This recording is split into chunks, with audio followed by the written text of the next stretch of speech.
है, बाद में हम हैं। संगोष्ठी का अभिप्राय बताइए। संगोष्ठी का अभिप्राय ये है कि हम जागरूकता चला रहे हैं गांव-गांव तक जाके।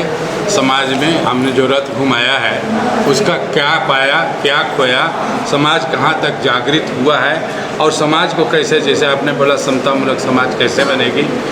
जब समतामूलक समाज, सबसे बड़ा चीज़ महात्मा ज्योतिराव फुले ने कहा था कि ज्ञान के बिना धन गया, धन के बिना विकास रुका, विकास के बिना गुलाम हो गए।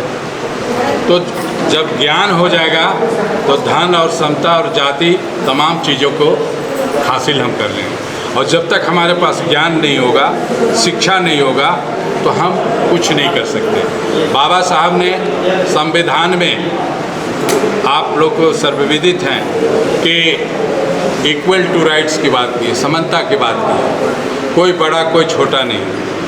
आप ये भी कहा कि भाषण देने का, लिखने का, बोलने का, अभिव्यक्ति का आज़ादी है, किसी को कोई रोक टेक नहीं। लोग ये देश में ये स्वतंत्रता है, लेकिन जब गलत बोलिएगा, जैसे अभी आपने बोला, एक मंत्री ने बोला कि मेरा दिल में कुरान है, हाथ में संविधान है, तो मैं बोलता हूँ उस मंत्री को ये पता नहीं है कि उस हाथ के संविधान के बदौलत ही सदन में मंत्री है।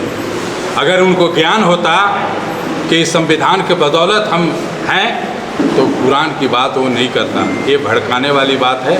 समाज में बीच खोलते हैं, जिस अज्ञानता के कारण मंत्री बन जाएं और वो अज्ञानता अपना दिखाना, तो उससे जनता के ऊपर गलत। अभी आपने कहा रहा है कि हर कोई, आपका जितना भी अधिकारी है वो लोग बोल रहे हैं हम लोग घर घर जा रहे हैं, जागरूकता फैला रहे हैं। किस चीज़ का जागरूकता फैला, क्या बोल रहे हैं? शिक्षित हो, जाति में मत बटो, संविधान पढ़ो, ज्ञान और विज्ञान में चलो, पत्थर और पहाड़ में मत चलो। जहाँ ज्ञान है वहीं पावर का पूजा होता है। और ये भी कहा कि nature is power, power is nature. प्राकृतिक ईश्वर है, ईश्वर ही प्रकृति है। कोई पहाड़ में हम अभी 5 लाठी हमको मारेगा तो हम हनुमान जी के मंदिर में जाएंगे कि थाना में जाएंगे? ये बताएं आप, कहाँ जाएंगे?